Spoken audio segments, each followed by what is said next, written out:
Yo, what's good? It's your boy South Breeze 706. This is Third Bird Nation Report, the unofficial official podcast of Falcons Twitter. Let's get the link out while we wait for the leader of the mouth breathers from UGA Twitter and racist, uh, Kyle Pitts, aka Josh. So we're gonna wait for him to jump in here. I'm gonna send this link out. Y'all are probably watching this bum ass Monday Night Football game, but that's not important. Tap into the podcast. We need to address some things going on in Falcons land, Falcons Twitter, just in general, man. Jiff, what's good? Another day in paradise. And we got a dub, a real life dub. Yeah, it's quote unquote Victory Monday from what I hear. So yeah, we won. Yeah, it's Victory Monday, but nobody's celebrating. It's like the weirdest Victory Monday we've had in a while. Yeah, I mean we've been a bit of a poverty franchise as of lately, but let me send this link out. Talk while I get this shit out. Hold on. You want me to talk? Is anybody even in here? Hello. It's me. I'm tired as fuck. But yeah, we won. And literally nobody's talking about it. I don't know if everyone's having the same Monday as I'm having, but nobody at work talk football. Like the Saints fan that I'm unfortunately work friends with, I didn't know she was a Saints fan before we became work friends. But she wasn't talking about football. Like nobody was talking about football. Like maybe we're all having the same shitty ass Monday and didn't want to be at work, but nobody's talking about football. And we won. And usually when the Falcons win something, you go to work and Falcons fans talk about it. But we was all like, fuck this shit. We want to go home. So I don't know if it's different at y'all's workplaces or not, but that's what mine was like. So plus I didn't want to talk about the shit anyway, because we won to a shitty team. So it's a win, but it's like not for me at the same time because we're a shitty team and we beat a shittier team. So I don't know. And I don't know why he got me talking solo dolo. Yeah. So, and I guess that's one of the complaints or gripes we get is that we won, and look, already here we go, King Quest. Stop, hello. stop the madness. Stop the madness. Not even 5 minutes to a Falcons podcast, you have fans bring you up Justin Fields, which we'll address later. But I mean, like Jiff was saying, we won the game. Like, yeah, on paper, but look at it like this: we scored 7 points up until the fourth quarter with an offense that features Matt Ryan, Calvin Ridley, Hayden Hurst, the real unicorn, Cordero Patterson, Mike Davis, and Kyle Pitts. Right? 7 points, one touchdown. After all the hype, all the hoopla from the offseason about Arthur Smith coming in, bringing in his system, holding players accountable, Dean Pease coming in here, getting our guys in position to make plays, to score 7 points in 3/4 of professional football. Embarrassing. It's getting to the point where it's beyond embarrassing. It's just like What the it's fuck? disappointing. It's very disappointing. I guess it's disappointing if you had unrealistic expectations like a lot of the fans out here, right? A lot of the fans who thought we'd be fine without Julio, right? A lot of the fans that, lauded Calvin Ridley and anointed him, quote unquote, wide receiver one. I've said this on Twitter. I've said this on the podcast. He is a number one wide receiver by default because he's on the team, but there is a huge difference and a huge gap between Calvin Ridley as a wide receiver one and wide receiver one, emphasis, exclamation mark, Julio Jones. Right? Let's discuss. Well, let's start with Calvin Ridley, right? Yes. And again, and I blame the fans for unfortunately not being very smart. And I get it, man. Sports is your escape, but like for the Falcons to be your escape is a terrible decision because you're not going to be happy, right? So I get it. You want your team to be successful. You want to win or whatever. Oh, here, this. You know what? Josh about to get banned from the podcast already. What did Dub Club. Yeah. Hey, yo, why the coach only targeted you like one time in the game to like the fourth quarter? Like, can we get some answers from Arthur Smith? Yes, game? Pitts, please. You guys are racist because I don't look like him. Look, if there was a police report to be filed from like maybe 100 yards, I could see the resemblance. No, Stop. I can't. But Isn't he wearing like the same color shirt you're that Pitts too did? close to the situation to And the understand glasses. no, Bruh. y'all are just racist. Every black guy with a beard doesn't look like me. Okay, so I guess we can recap. So we talked about the Victory Monday so far, the quote unquote Victory Monday. Falcons fans, of course, being unrealistic as usual, and us getting kind of looked at, myself particularly on Twitter, is kind of a negative Nancy. I come from the school of Aaron Freeman. Shout out to Locked On Falcons. If you're looking for the super deep analytical podcast, go there. I'm not really into that. That's not why we're here. But I will parrot some of his points. But yeah, man, just overall, we won. But it's like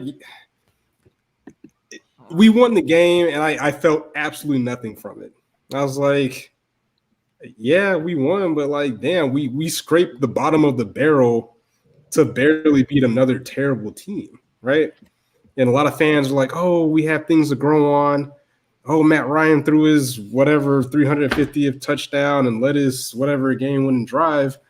That's cool, but to me, you're kind of living off nostalgia. Like,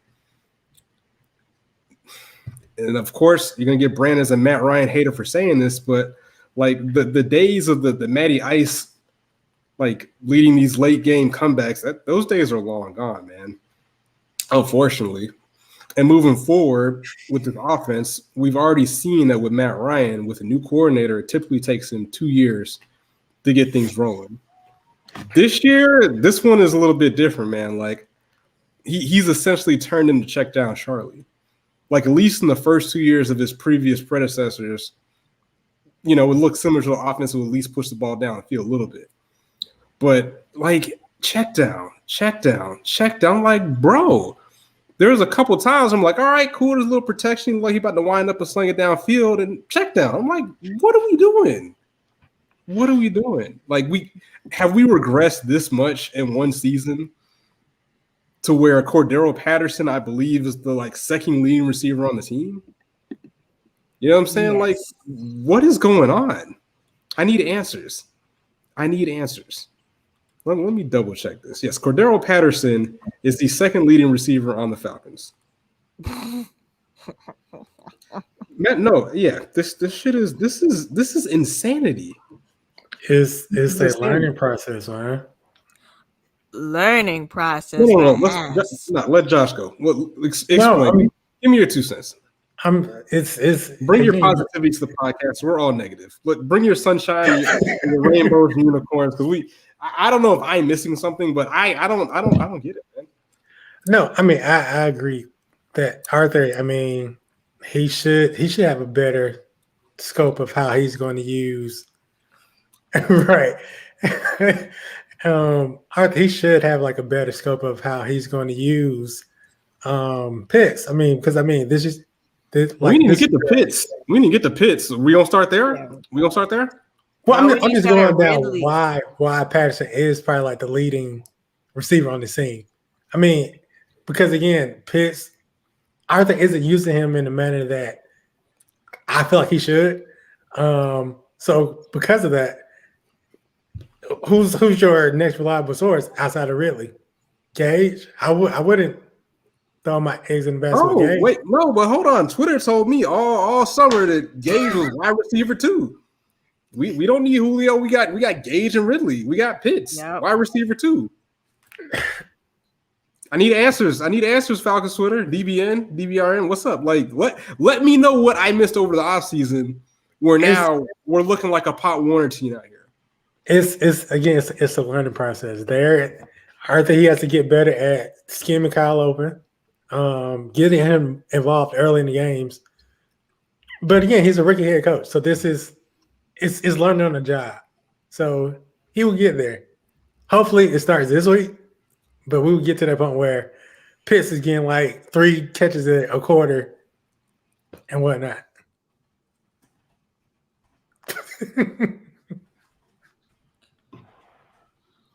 Damn, King Quest kind of going hard. Right. I'm gonna get my response right here. Damn. I don't have time for that, dog.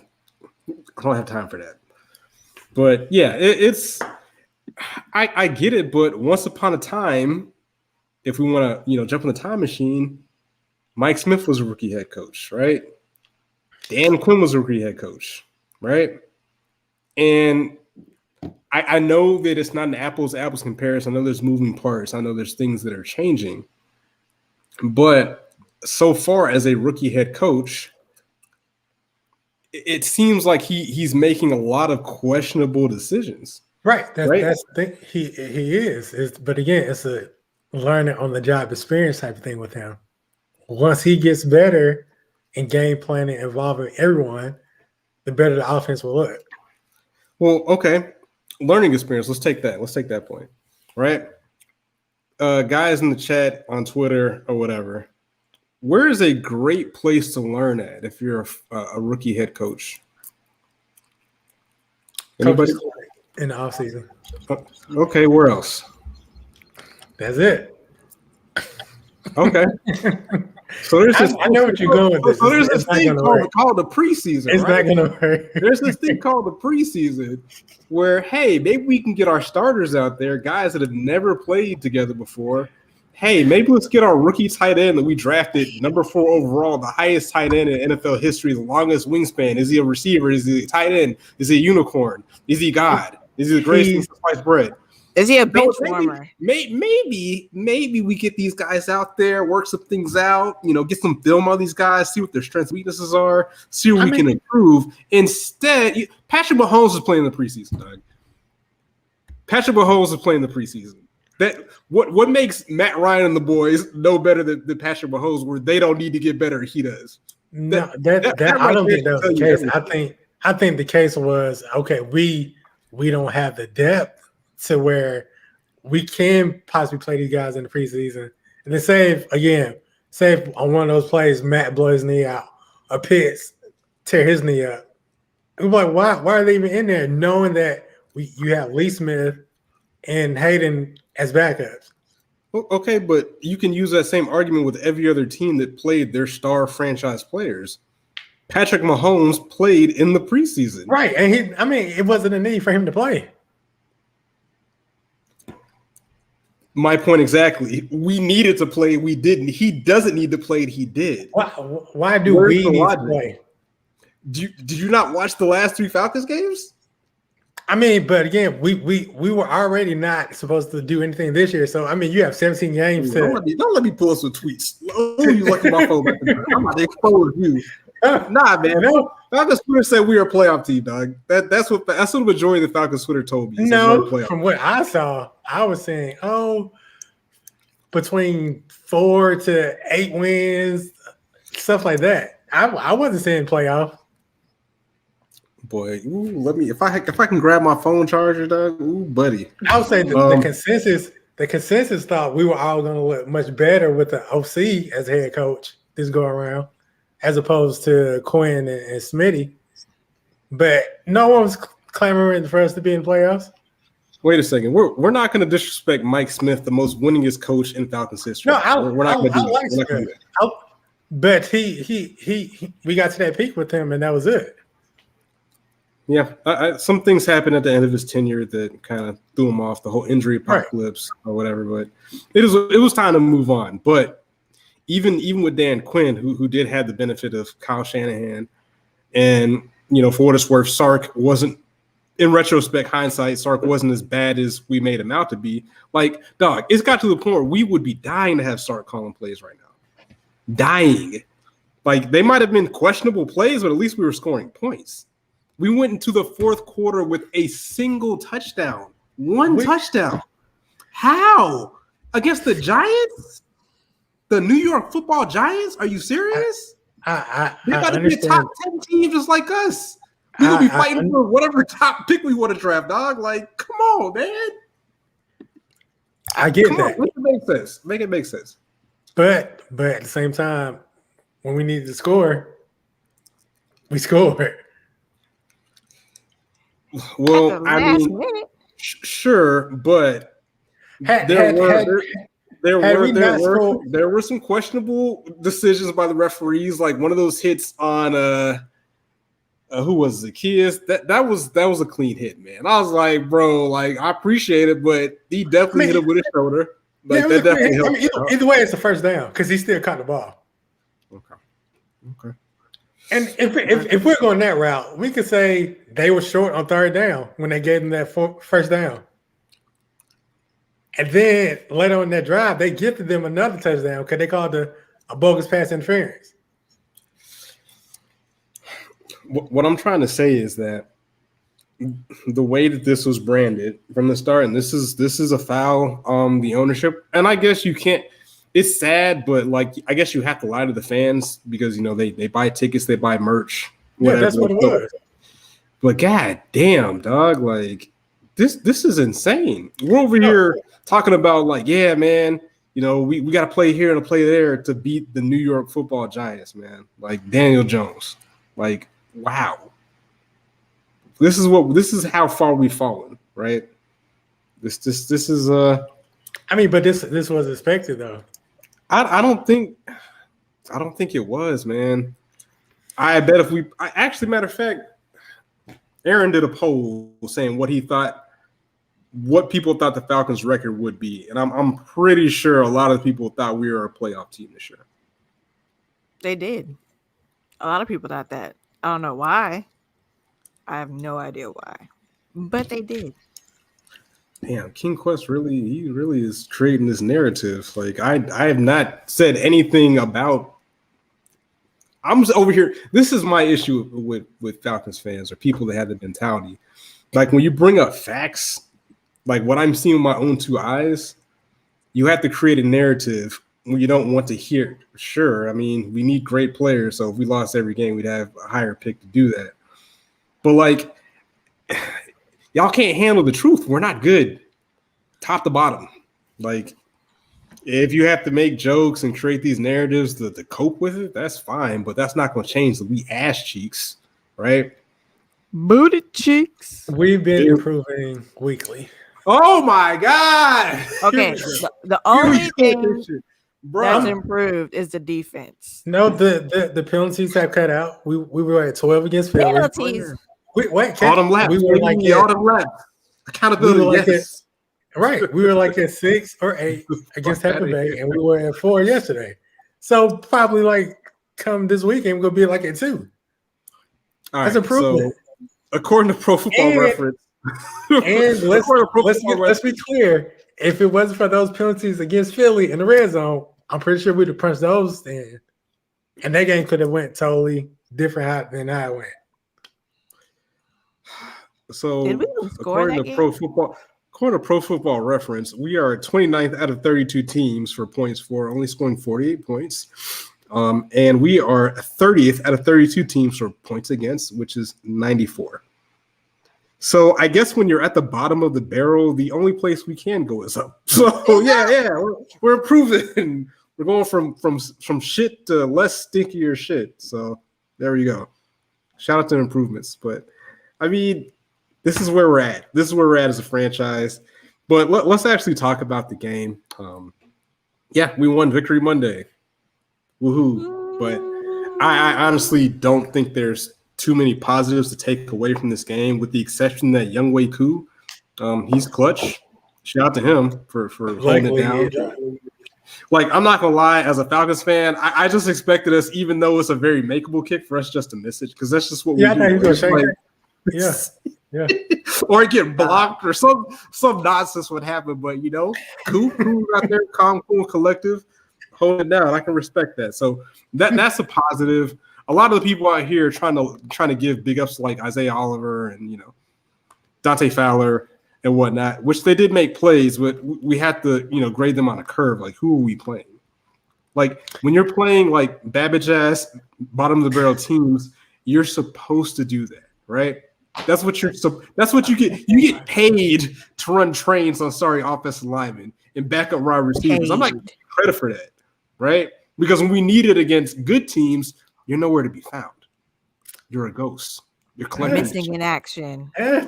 Technically, Fowler did have a sack fumble against Tampa Bay. That's great. After they were up like what 21 points, right? No, they were up. They were about to go up 14-0, I think. Okay. Did you not see that first drive against Tampa Bay? Like, that was probably the most disgusting defense I've ever seen in my life. I agree. They ran right down the field. It was like they were running like 7-on-7 drills. Like, all right, bro, go ahead. Yam, touchdown. All right, let's do it again. Yam. Is the defense been out here? Nah, bro, we just out here running wind sprints. Yam, touchdown. Like, bro, what? But improvement, baby. We didn't get blown out as bad as we should have because of those pick sixes, but we still lost. Like, I agree. But again, I'm just saying I wish the game could have been closer had it not been for those mishaps. That's all I'm saying. Against way better comp. That's all. I guess maybe we still lose by 6 or whatever, but we're still there, right there. That's all I'm saying. All right, let me give you a summary of the game yesterday, all right? We got punt, field goal, punt, Atlanta punt, New York field goal, Atlanta punt, New York punt, Atlanta punt, New York field goal, Atlanta punt, New York punt, Atlanta touchdown, New York fumble, Atlanta fumble, New York punt, Atlanta punt, New York punt, Atlanta punt, New York touchdown, Atlanta touchdown, New York punt, and a field goal.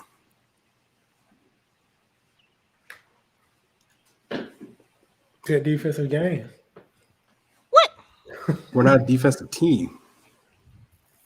That's not the strength of our roster. That's not where all of our coins are at. Like, the weight of this team is in the offense, who scored 7 points going into the fourth quarter. Like, kudos to the defense. Like, I don't even really want to talk about them because I have no expectations for them, right? Like, we know we need more horses. We need more horses on the defense. No, you can't do that. They get paid just like the offense. They're paid to stop people. They do. However, a majority of the resources are not allocated to the defense. We didn't use our number 4 overall pick on a defensive player. We used our offensive player. But we're paying Debo as a top 10 linebacker.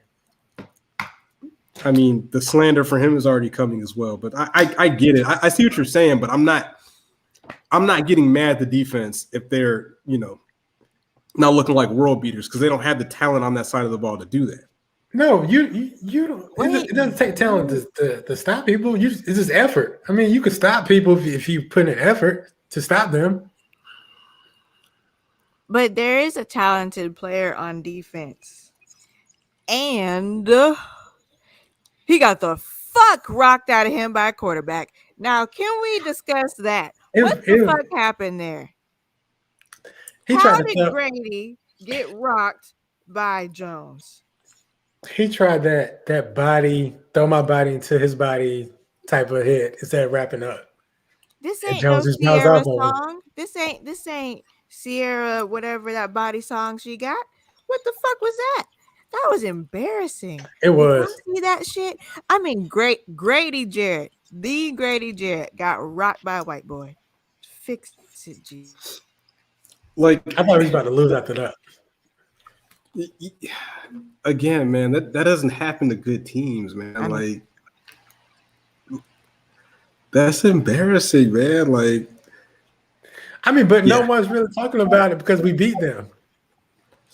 Had we Barely. lost, but yeah, Corey Smith was great against Truck on New York Times. I Burley. mean, but Burley. I'm just saying, man. Like it's we're living in very dark times, man. Living in dark times. But shout out to Cordero Patterson for being the true unicorn on this team. Because he seems to be the best. $3 million the Falcons spend in the offseason.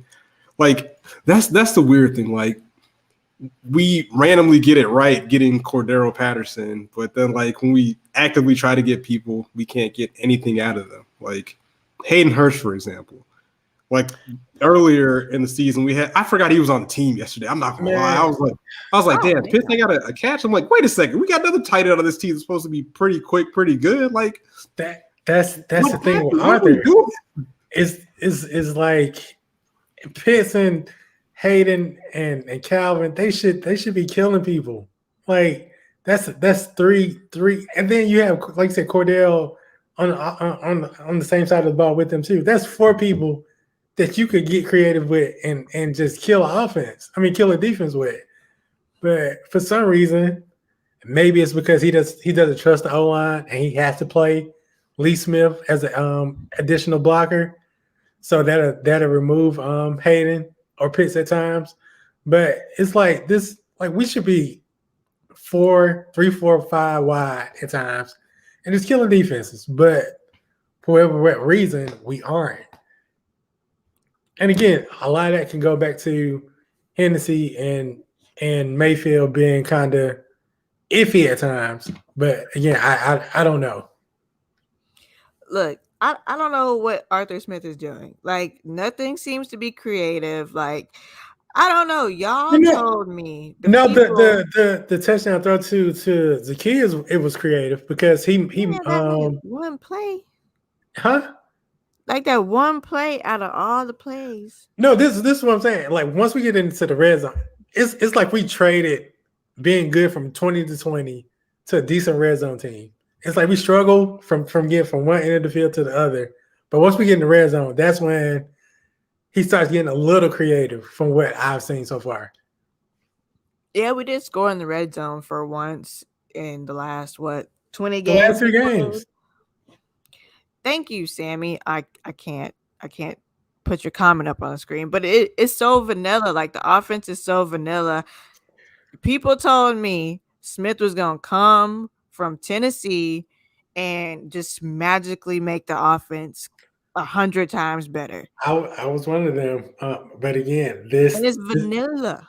But this may goes back to again what the interior is. Mayfield and Hennessy, they aren't up to par, so you can only do so much because again, you don't have a repeat of what Jalen went through against Philly. I guess, but it's still like, how can we can't get down the field with his vanilla offense. Like Marcus, vanilla is not good when we can't even get 20 yards. We're dinking and dunking our way down the field now instead of taking shots. We take shots. Ain't getting down the field right now. That's the problem. Well, no, we ain't even moving down the field. We're not consistently getting down there. 3 and out. 3 and out. And I'm sick of it. This is some bullshit. We aren't consistently getting down there. And then we get to the red zone and do what? Okay, well, fucking that one time we actually won. Yeah, no, Sammy, all them punts. The routes is boring. Everything's boring.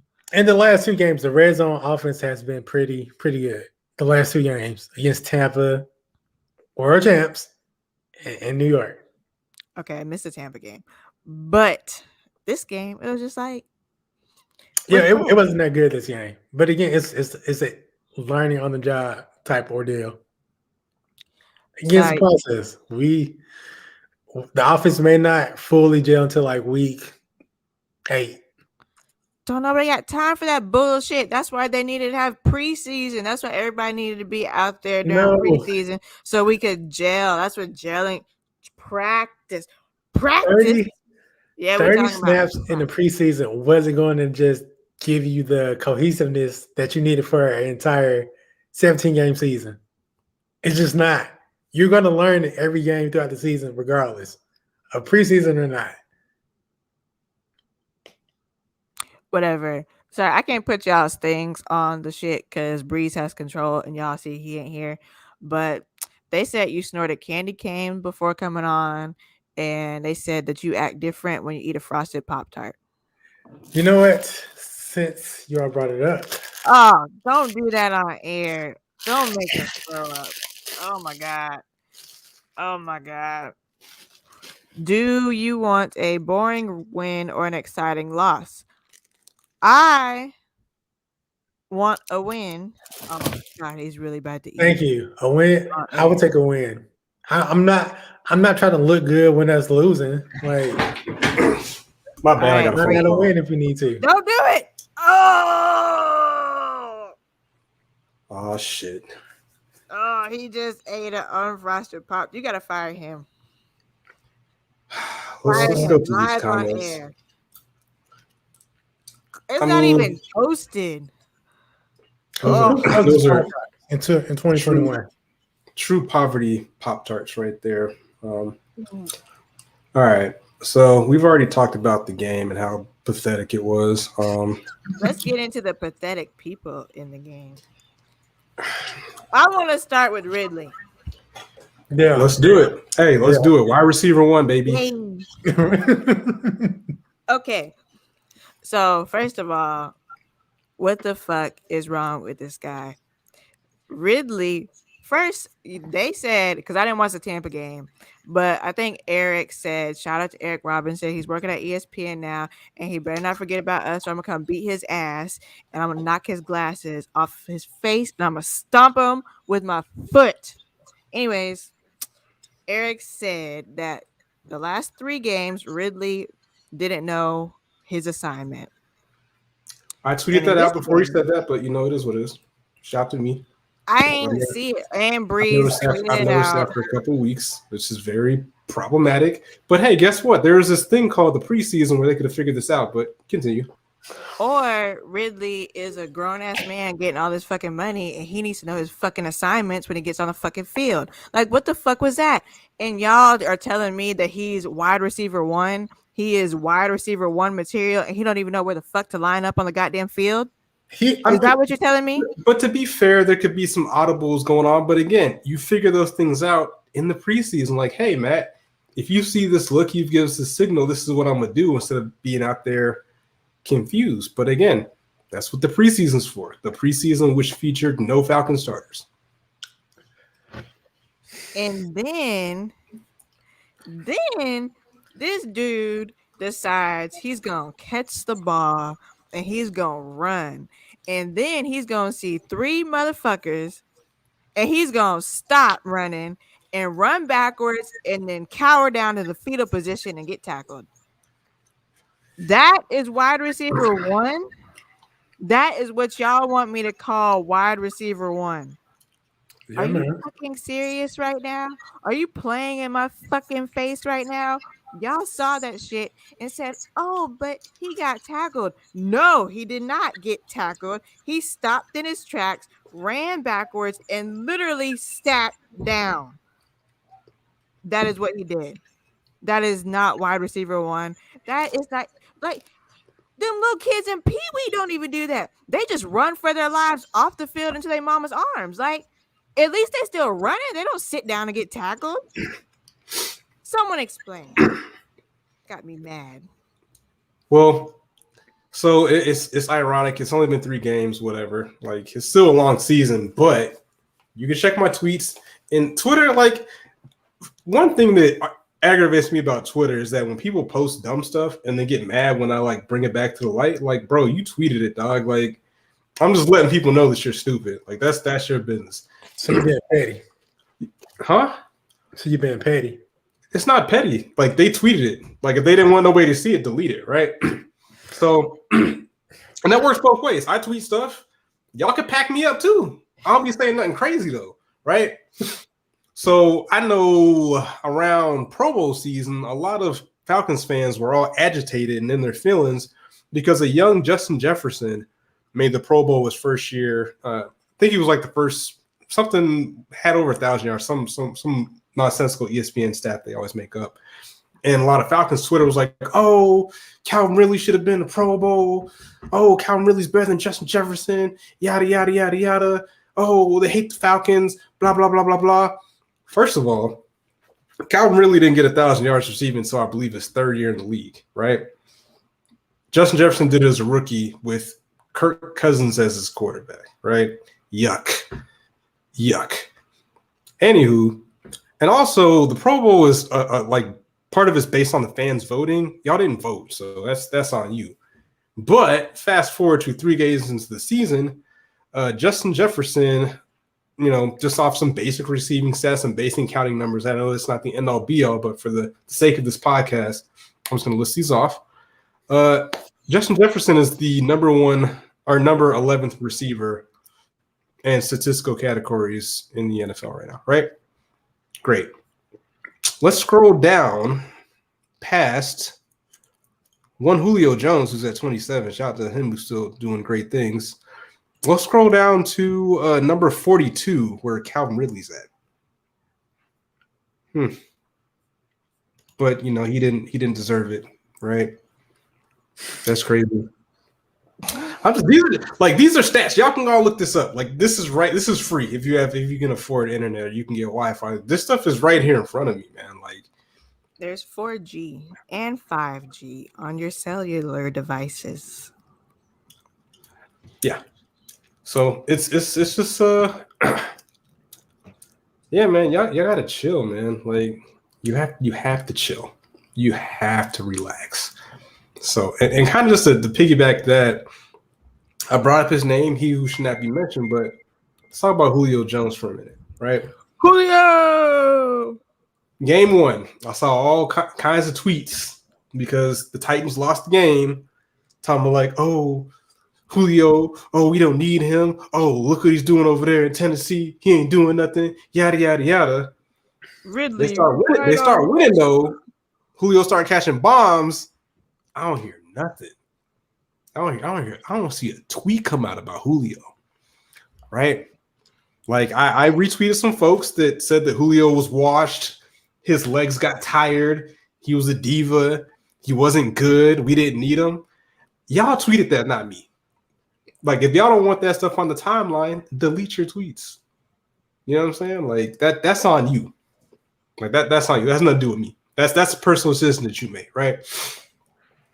So the next thing that Falcons fans like to do, because they couldn't pack up Julio this week, because Julio played good again. Imagine that, a future Hall of Famer, best player in Falcons franchise history, played good, crazy, right? Look at this.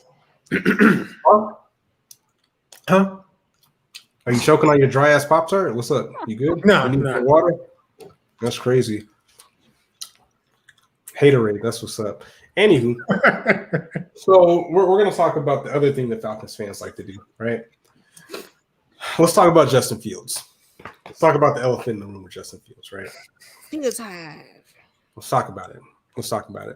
So Falcons fans love to use former players or players that we possibly could have had, depending on what mood you're in, as coping mechanisms.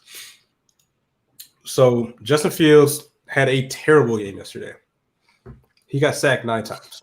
That's crazy, right? It is what it is. Not our team. But people that actually pay attention to football, the Cleveland Browns are pretty stinking good. They lost to the Chiefs by 4 points, and it was an extremely close back and forth game. They blew the lead. But it is what it is. Shout out to former Falcon Austin Hooper out there. I forgot all about that guy. That's crazy. Anyway, yeah. So they're a pretty good team, right? And I tweeted out before the game, yeah, that's a tough draw for Justin Fields in his first game against the Browns. Like, that's a tough draw for seasoned quarterbacks. Their defense is extremely good. Shout out to Myles Garrett. But the minute that man started failing, what starts happening? Oh, what's Justin Fields doing? Oh, did the Bears win? Oh, people thought mobility was all you need to be successful in NFL. Oh, y'all said we should have drafted him. Oh, all that nonsense. No, all that. No, Josh. I'm going to let you finish. Let me finish. Let me pack these people up. Ah, yes. The legend Jalen has made his presence felt. Let's do it. The legend. Yeah. So they start getting out the little snarky, nonsensical Justin Fields tweets off. Like, guys, this is gonna be a conversation, right? We could have drafted him. It just is what it is. And until things play out 3 or 4 years from now, it's always going to be in the conversation. We do this with other players as well, right? Except this one just happens to be polarizing because of the position he plays and the vitriol that he brings when people discuss anything that involves Matt Ryan not having the job as the Falcons quarterback, which, again, reality check, he's 36 years old. Like, he's not going to be here forever. Like, mentally, you have to get past that. Jiff, you look like a clown. Like, your nose is red. That's crazy. But, oh, my God. So, yeah, people are getting off their snarky Bears, Justin Fields tweets like, dog, it was one game against one of the better teams in the NFL. And I tweeted out, if Justin Fields got sacked 9 times, Matt Ryan would have got sacked at least 36 times. Like, bro, come on, dog. Like, stop it. I'm speaking of hyperbole, but, I mean, we all acknowledge the Bears' offensive line is not good, right? So we can't use that as a slight against Justin Fields when Matt Ryan was getting ran through because Jalen Mayfield couldn't block anybody. You know what I'm saying? He was getting what? Ran through. But yeah, that's what I'm saying. Like, I thought this was a family show. You can't switch your arguments up. Like, you can't use their bad offensive line as a slight to Justin Fields. But then when Matt Ryan's getting sacked, it's the offensive line's got to do better. Like, it's literally the same thing. Like, that's how football works. And again, the argument that his mobility should have diffused all that is not necessarily true, but like, there are limitations that a quarterback like Matt Ryan has, the prototypical passer has that people like Justin Fields don't, which can be schemed to work, right? So things like that read option that Matt Ryan got a first down on, like, he gets a first down, a player like Justin Fields gets like 30 yards. You know what I'm saying? Like, that's kind of what we're talking about, huh? 2-point conversion. Whatever. Anywho, he'd get a touchdown. But that's what I'm saying. Like, it's one game. My thing is that when Justin Fields comes out, because it's going to happen eventually. When Justin Fields has a big game, what are you going to do? You going to tweet still or what? Like, keep that same energy. Be consistent. That's my thing with Twitter. Be consistent. If you could just be consistent, we wouldn't have no problems. But y'all down here wilding all day. The main thing that I see when it comes to the mobility of quarterbacks is because, again, you have your sector of Falcons Twitter that just thinks, okay, if this quarterback can run, everything else I don't care about. And that's all that they care about is the mobility of a quarterback. So people, including me, block those people. That's all you got to do. Like, why do y'all keep giving those people a platform? Just block them. Let them go. Like, but y'all keep this narrative alive when y'all retweet their nonsense. Just block them. Let them go. But I'm saying this is where it's coming from. It's not to berate Justin and whatever he's doing. It's the fact to show those people, like, hey, you can be mobile all you want, but if your O-line is not blocking for you, you're not gonna be able to do anything.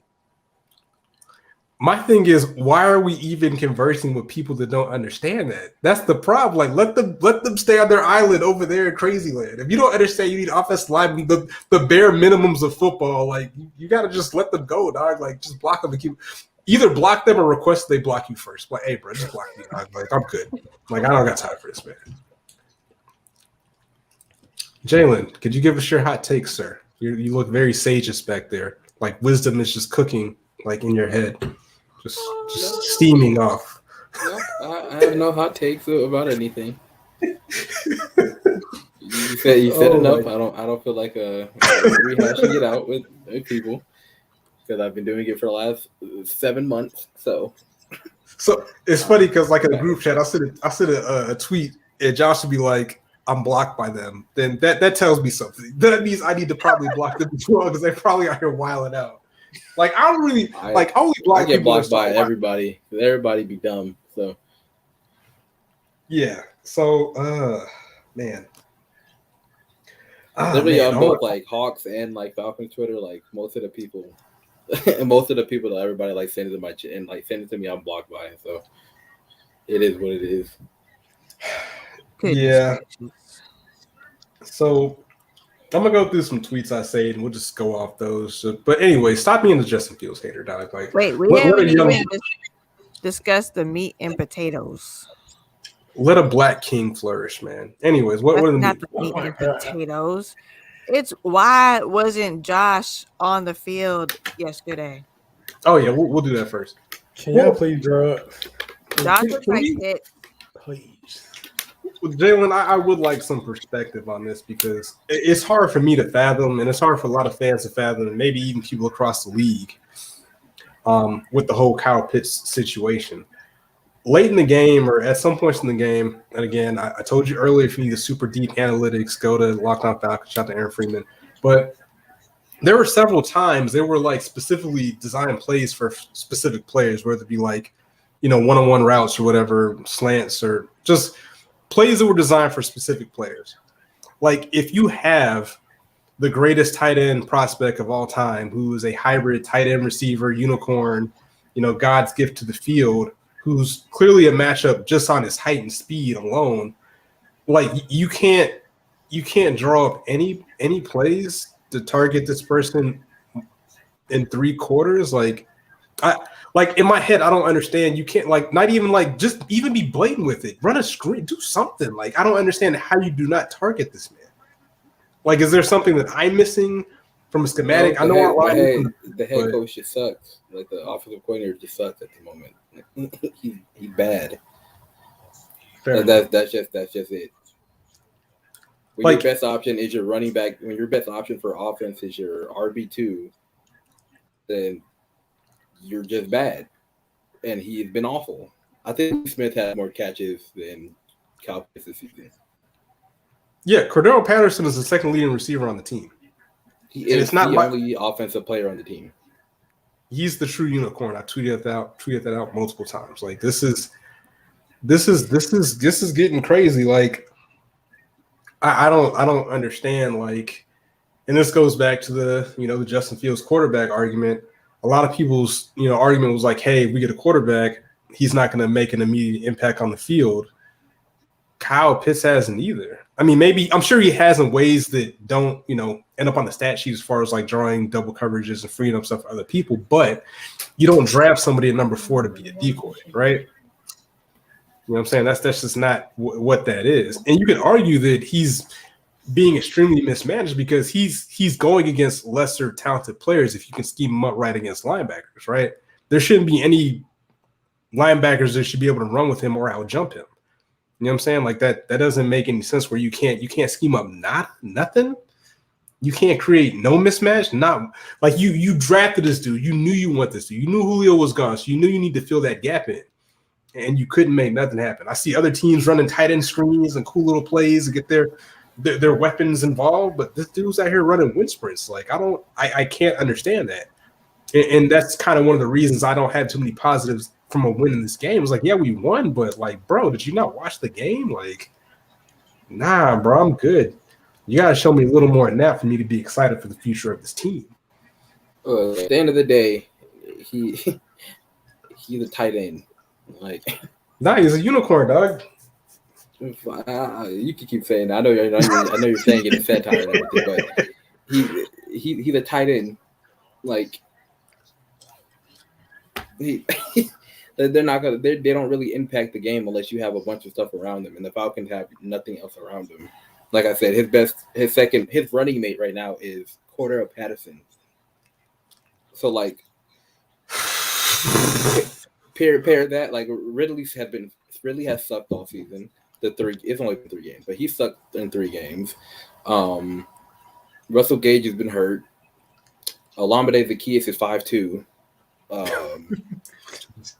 Like Mike Davis has been hit or miss every drive. Them thighs ain't been doing shit. Nah, fuck Hayden that. Hurst has 2 catches for 6 yards on the season. So like, again, I'm not.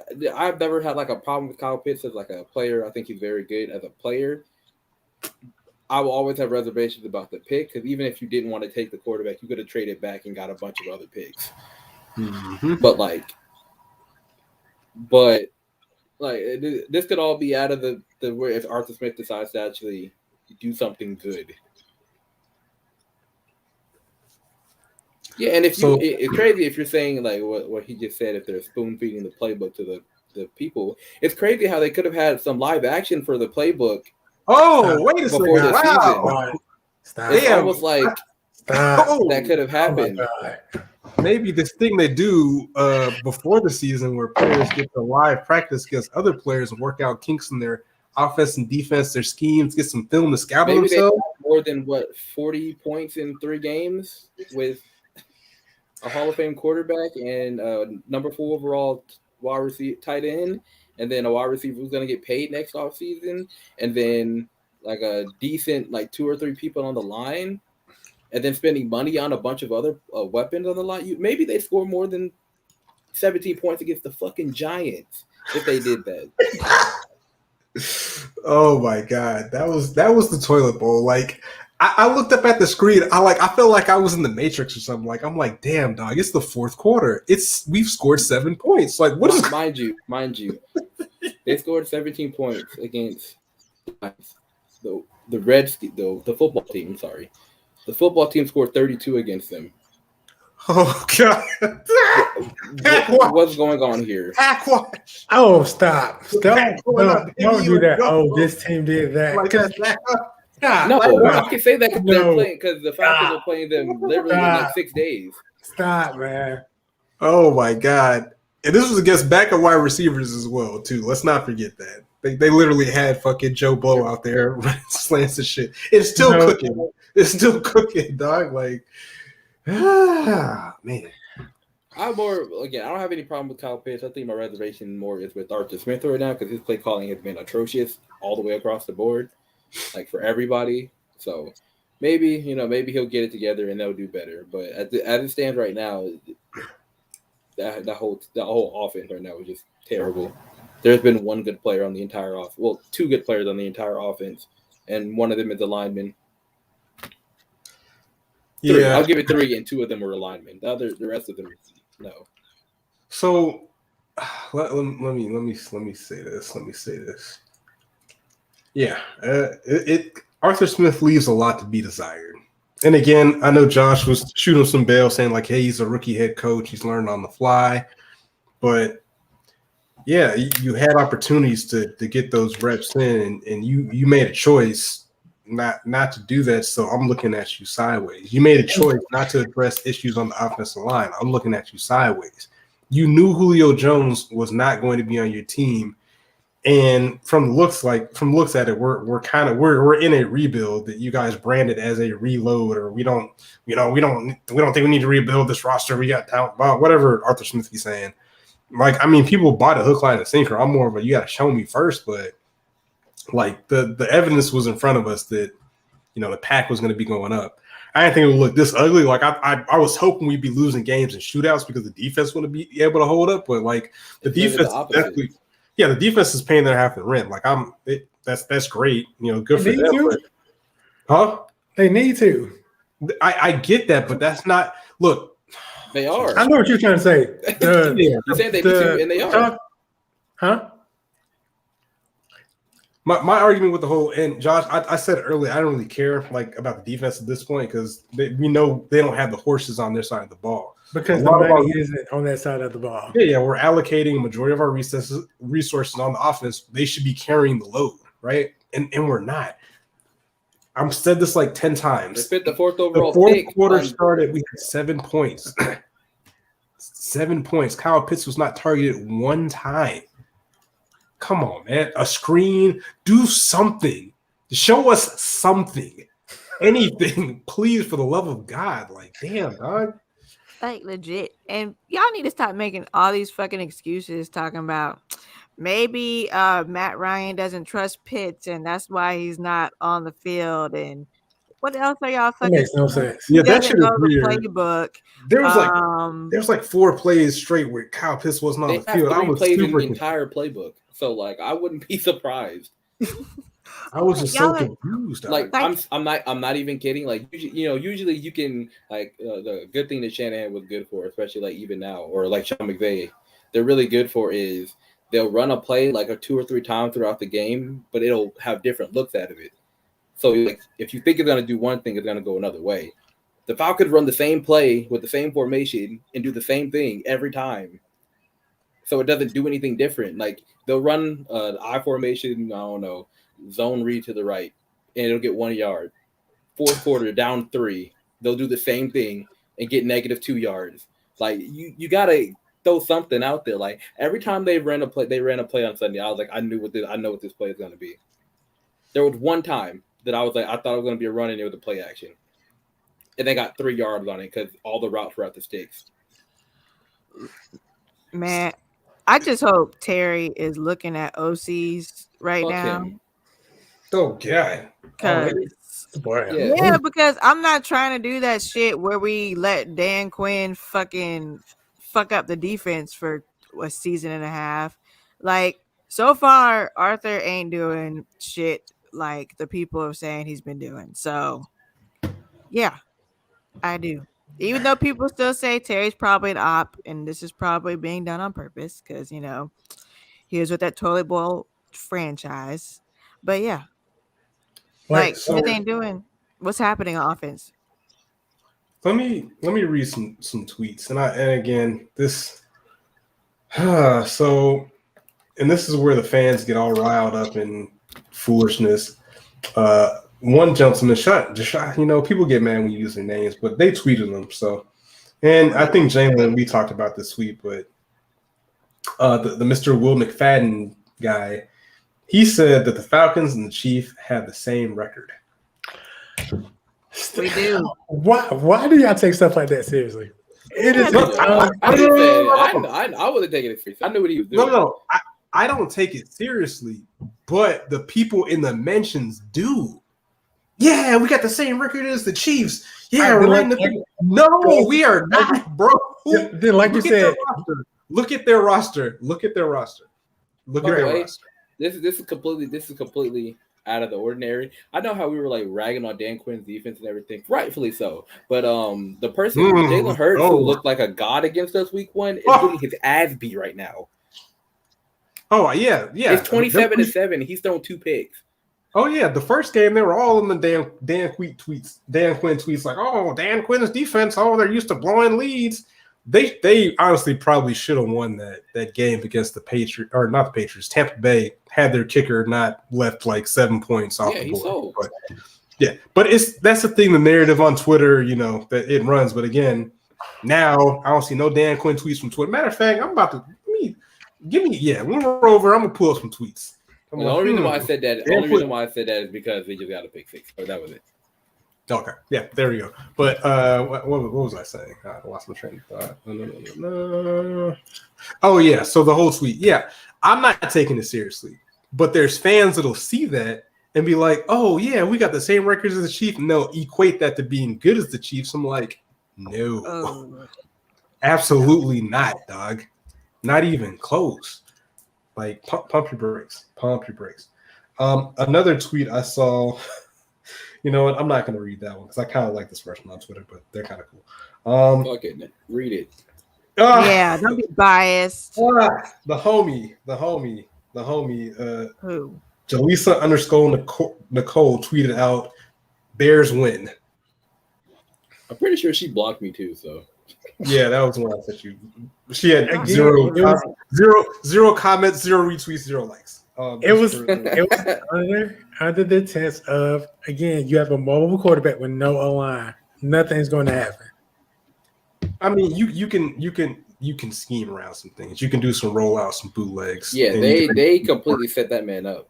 Oh yeah. Some people said that 100% Matt set that Nagy's man up. game plan should have gotten fired. Like They 100% set that man up. It wasn't even close. Like I was at the gym and like I saw there was a whole segment on ESPN or First Take for at least it had to be about 30 minutes of did they make a mistake starting Justin Fields? I'm like, bro, like Andy Dalton was hurt. Who else was gonna play? Like y'all spent the whole like 45 They got minutes. Nick Foles. Play him. Anyways, so What? They want to go win the game regardless. Play him. where's my man's at? Oh man. So we spoke about him earlier. Oh shit. Speak of the devil, the homie. Let me bring him on the podcast. Mr. Eric Robinson.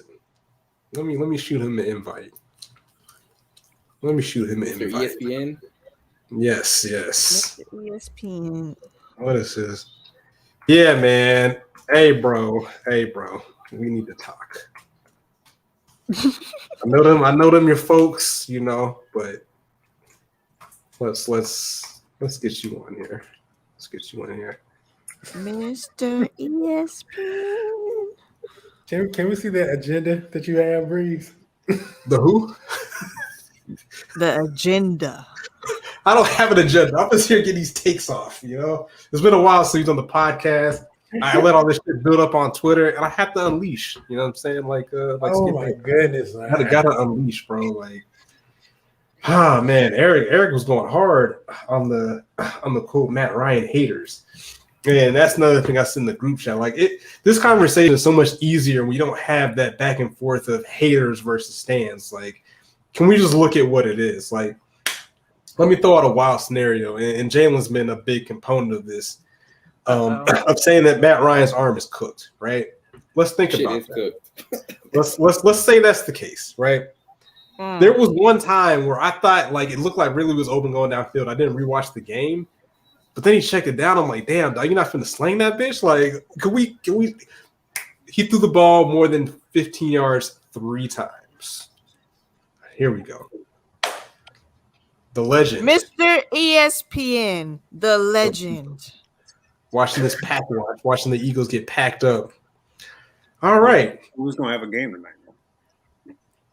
Let's get into it. I see you picked up the Matt Ryan sword and shield over the weekend. It was defending his honor. You want to call it the sword and shield? Wow. Yeah, My man had 2 clutch drives to end the game. He had 1 clutch drive, and what? He had 1 clutch drive, which I will 100% give him. He looked really good on that drive to get that field goal. He looked really, really good on that, and I was very much happy to see that. However, he had 1 clutch drive and 1 drive that would have ended the game.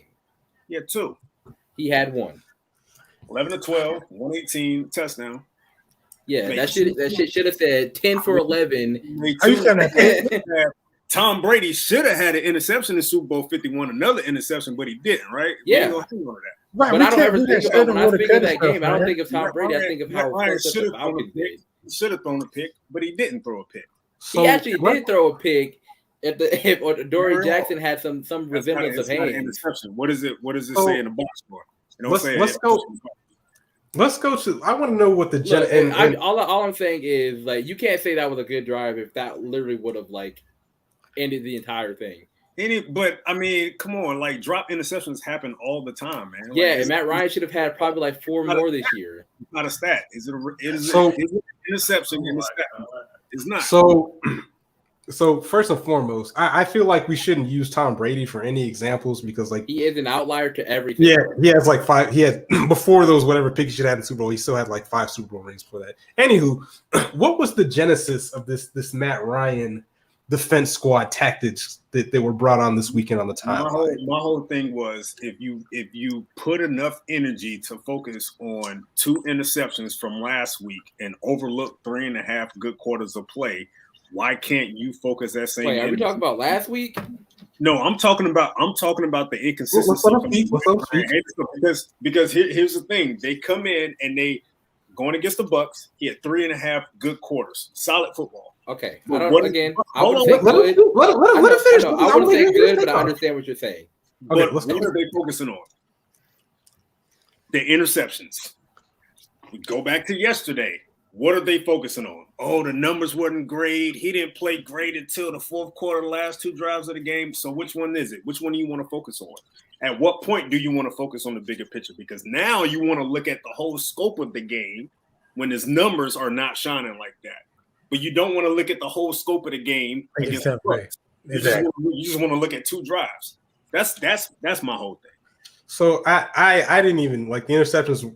The would-be interceptions were kind of problematic, but I guess my issue, again, I know there's a lot of more moving parts, but my issues were the check down Charlie shit. Like that was kind of problematic. I know the scheme has to be better. I know the line has to be better, but bro, can we like push the ball? Can we at least just try something? Like, is there nothing you can do to help with that? Or I don't think that falls 100% on Matt. I think some of it does. I think some of it does because honestly, I think at this point, Matt doesn't trust a number of his personnel, and I think because of that, he's relying. Where's a great place to build trust at, Eric? It's crazy they had this thing before the regular season started where players could get together and, get some film, run some plays, learn each other better, I mean, but he's had a whole training camp with guys like Zacchaeus. Zacchaeus has been in the team for what, 3 seasons now? 2-3 seasons? Yeah, but he didn't get no big time reps though. Zacchaeus is also 4'9" and averages about 10 snaps a game. But I think when it comes to that, he's in a situation where he doesn't trust his personnel all the way. And again, because of that, he's relying to the checkdowns a little earlier than he probably should. But I also believe that some of that falls on the play calling because you're giving him plays that allows him that outlet. Because of the type of quarterback that he is, he's probably going to take that outlet before he throws it to Zacchaeus or Tajay Sharp or anything else. That's just the type of quarterback Matt Ryan is. So to me, I think both sides play a hand in this. And honestly, I don't think Arthur Smith trusts a number of his personnel at this point either, which is somewhat exactly. So it's not all on that. But I get what you guys are saying. Like, yeah, he's resorting to that dump off a little too often. I get it, and that is the case. But to be honest with you, I think he'd rather check down to Cordero 5 yards behind the line of scrimmage than throw to, Zacchaeus or Christian Blake or anybody else. What about his wide receiver 1, Calvin Ridley? What about him? He's not a wide receiver 1. Oh wait! Or his tight end too. Okay. Let me pull some tweets. Hold up. Do I need to go to the time machine? What's going on? No, I said all along he's not a wide receiver 1. Teach these devils. I think I said he's a low end wide receiver 1. A low end wide receiver 1. Yes, which is closer to wide receiver 2. Exactly. That's why I said low end wide receiver 1. Yeah. And then he can be a wide receiver 1 in a pinch. I never bought that whole wide receiver. You need pieces around him. There's certain things that he doesn't do that I feel. Oh, I've been calling him a bitch for the longest because of it. In terms of football, not like a human being. I don't know him as a human being. I can't call him. He did get his car jacked. So, hey man, that have to do with it. So let me ask you this because I know I saw something. We talked about this earlier with the whole. I think you even did one of these as well, Claire. What? With the whole mobility tweets, we know where these tweets were directed. What is the genesis of these tweets, sir? Mobility tweets. What do you mean? Like the mobile quarterbacks? Like just them being in this offense? I can care less. No, not in this offense, but just I feel like this tweet was directed at a certain player for a certain team that might have got sacked 9 times yesterday. Oh, well, I mean, I love Justin Fields. I'm not like somebody else on this panel right here that just he's been good. He's been doing good. I'll give Josh credit. He hasn't been. I don't talk about him until y'all bring him up to me. Not gonna call him up. That's cap. Stop the cap. My thing, I don't get the crowd that sit here and truly believe that having a mobile quarterback is the way to be in today's game. Like, I don't think that really is benchmark.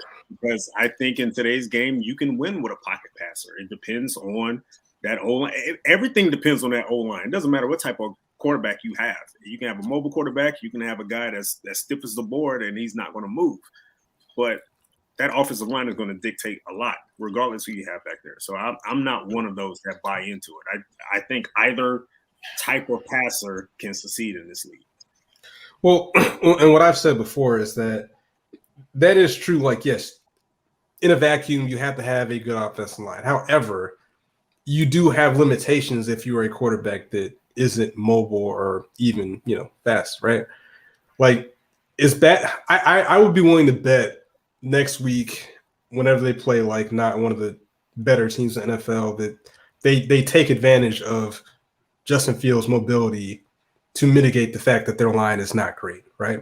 Because you can do that with him because he has the ability to do that. He can also has a great arm. He can throw downfield, right?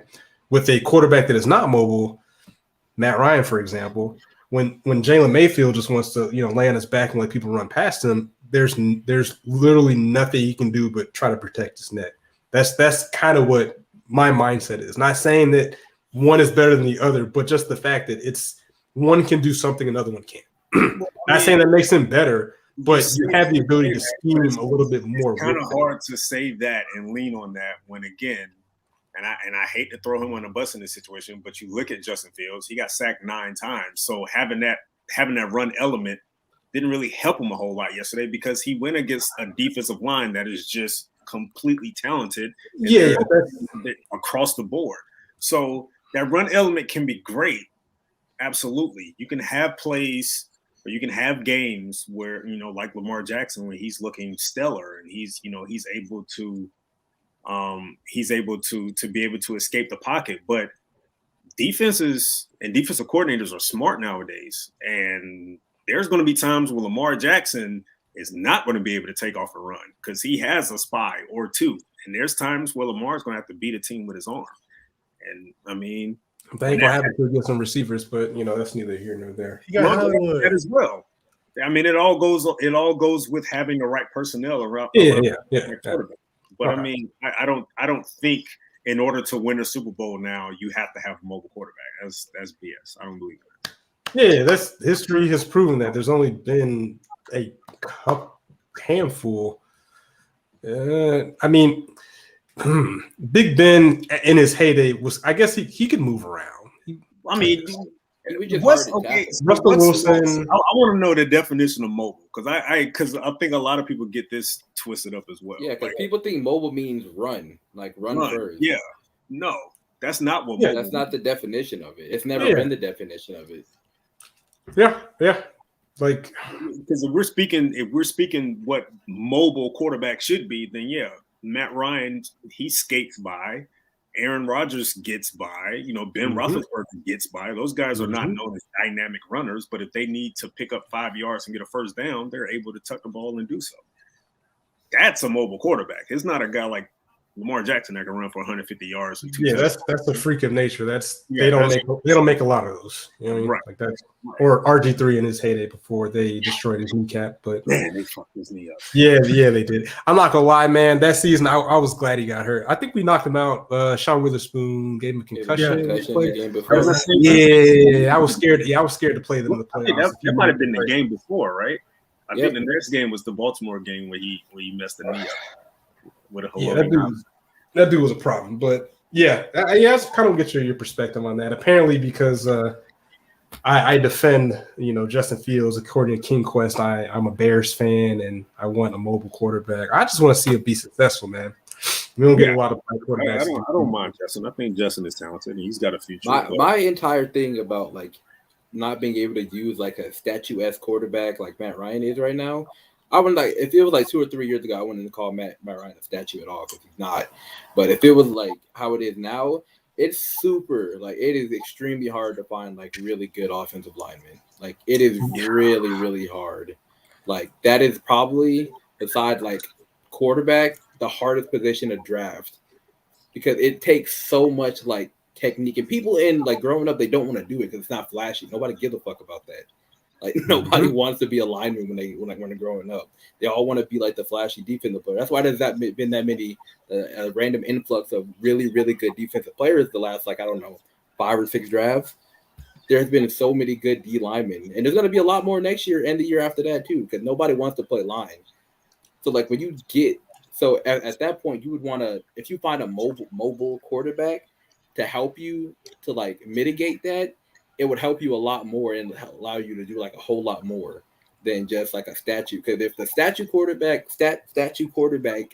gets pressure up the middle and they can't like move out of it consistently, it's over every time. Yeah. So, Like moving the platform is very important, especially nowadays. That's going to give that offensive line somewhat of a cushion when it comes to development. Like imagine like you have, I'm gonna say Jake Matthews, even though Josh hates him, or even if they get a better like right tackle eventually, like Matt Gone will come in because I think he's better than McGarry. But let's say you have one of them, you could just move the platform to their side and have everybody else like make a wall of the other way, and that's your whole new pocket right there. That's still in the pocket. It's still all in the same area. You just moved it, and it allows you to do a whole lot more, especially if they have a cannon of an arm like Justin did or Trey Lance did or anybody did. Yeah, someone or like Lamar. with Russell Wilson for a couple of years where they had those offensive line adjusted that offense to where they just had a moving pocket. Rolling out all the time. Move it to the right, have him throw across his body, or if he doesn't do that, check down because they have the arm for it. It just makes it a whole lot easier for an arm. You could do so much more with that. Yeah. So kind of speaking of the line, I'm sure you guys noticed it a couple times, but I know Matt Ryan has like PTSD from being like sacked a lot in recent years. He's been the most sacked quarterback the last 4 years. And that probably plays a hand in being checked down Charlie too, to be honest. Exactly. There was a play where it looked like he had pretty good protection. He straight up saw like ghost and just that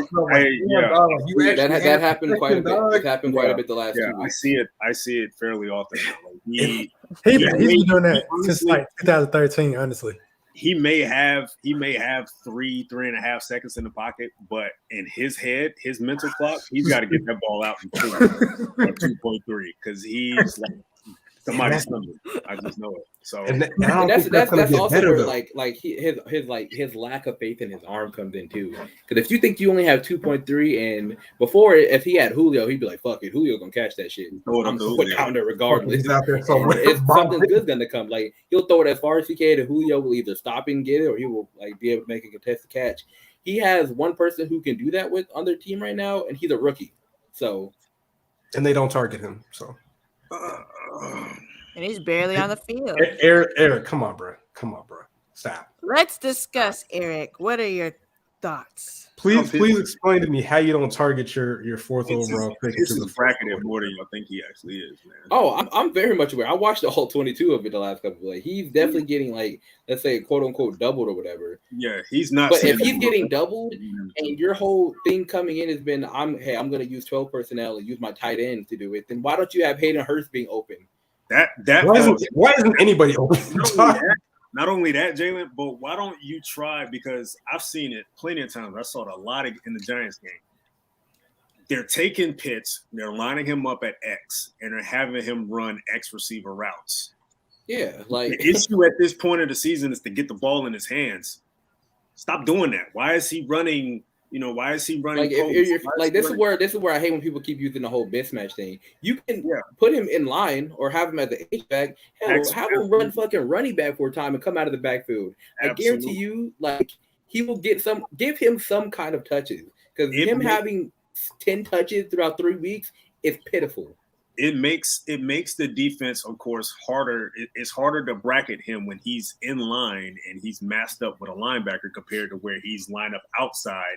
And you can easily just shade a safety over the top of him. It's so much easier. You're pretty much playing. You pretty much taking him out of the play by exclusively lining him up at X. And still, there are certain things. Go back to the Chiefs.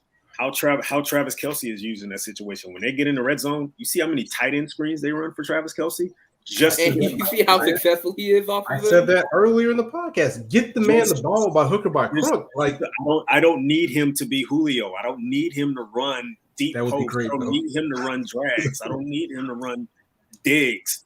Get the ball in his hands right now. Like that's all I need. If he can just run a short crosser and just give him 5 or 6 yards of space, Pitts will take care of it himself. He will take care of it. Every time he touches the ball, his acceleration is insane. Like, he'll take a 6-yard route and make it 20. That's like so quickly. that's my problem. It's not that they're not getting him involved. It's the fact that he's being lined up wrong, in my opinion. Like I said, they're playing him like he's a damn receiver, and they shouldn't do that. But whatever. They should play him like he's a tight end. That's Exactly. what he is. He's a tight end.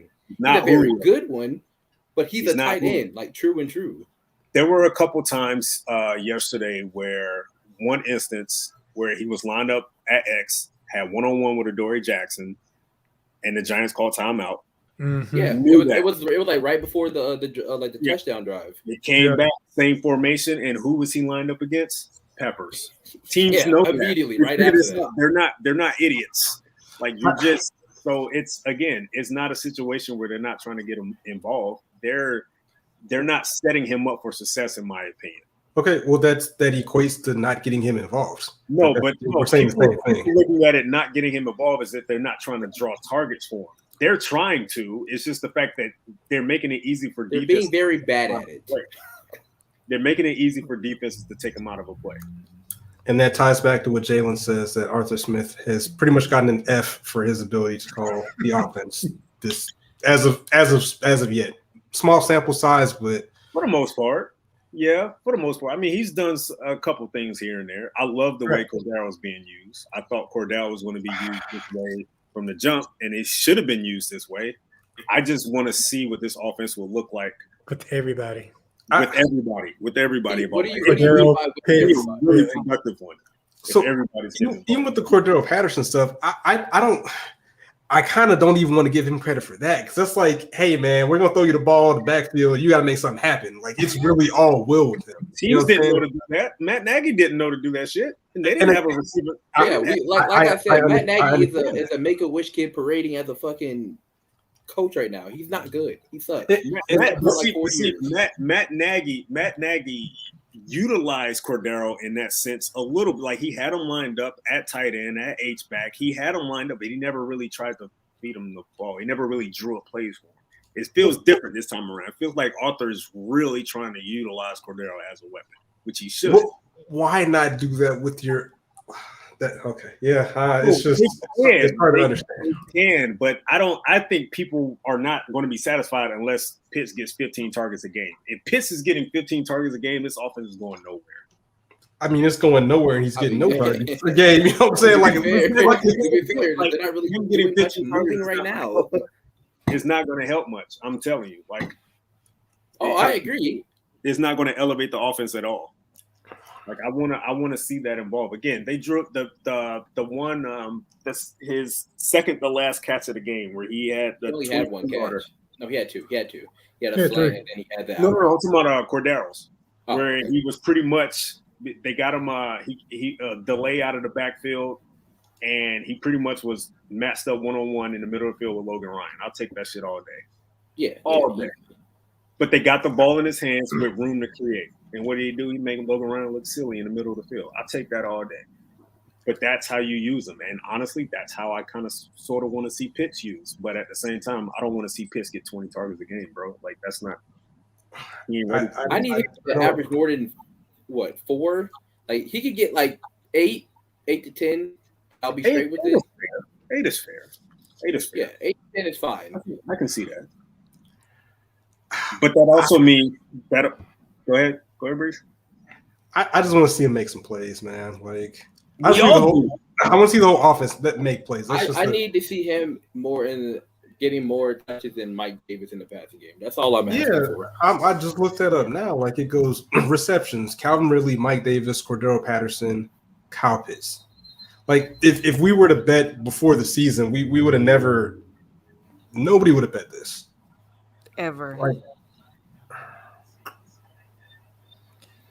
Like oh no, Cordero Patterson has one less target than Kyle Pitts. Oh my god. 17 and 16. Mike Davis and Kyle Pitts had the same amount of targets with 17. And again, I know these are basic counting stats, but it's just the idea is like I think that's a decent amount for Cordero after 3 games. I like that amount for him. Yeah. I don't mind. I like it a whole lot more if the offense was producing something with those numbers. But I don't mind that type of target total for Cordero after 3 games. That's how he should be used. Like it's not a slight on Cordero. I'm just saying it's kind of goes to the misuse of Kyle Pitts. Right. Misuse of Kyle Pitts, misuse of everything. All I'm saying is I watched. I haven't been able to watch the Giants game back yet. I'm too pissed about them winning, but I was watching the Eagles game. I rewatched the Eagles game a couple times, and I watched the. I couldn't watch that shit. I wouldn't watch him. You know, I'm a maniac. I'm a psycho. But and then I rewatched the Bucks game. Every single time that that the offense and Matt Ryan decided to push the ball down the field a little bit, the offense looked great. Literally, I think I tweeted it out. I was like, I need the Giants to score here, which they did. I said, I need the Giants to score here, so maybe Arthur Smith will open up the fucking playbook. Literally, you did say drive, that. I remember. They opened up the playbook, and then it looked great. They scored. They went down the field in like a minute and 10 seconds. Like learning on the job. It's like I tell my son, patience. Yeah, I have patience. I'm not writing him off. I think he sucked. But when you haven't been able to use the tool available to you to not suck, then I will blame you for sucking. There definitely should be some patience being used for him. I just think in certain occasions, certain times, he's trying to outsmart the defense, and he doesn't need to. Like you have certain weapons at your disposal. Is this a lethal offense? Is this Kansas City-esque? Absolutely not. But it can definitely be a productive one if utilized correctly. You have an offensive line that's not going to give you a ton of time, in the pocket. You have defenses that are playing you deep. They want you to throw short. They want you to not even attack them deep. Take that to your advantage. You did that against Tampa Bay, and it worked. You took what Tampa Bay gave you. Tampa Bay said, we're going to give you everything from the line of scrimmage to 10 yards out. Like 10 yards out. Bet. Cool. Everybody going to eat. That's what he did. And it worked. Except, late in the fourth quarter. But whatever. That's neither here nor there. So, I guess as we wrap-ish, I mean, y'all can keep going. I got to do some shit. I'm curious to get your thoughts on Jalen's thought that Matt Ryan's arm is cooked. I think it's about done. I think it's about done. He looked away. I was watching the game.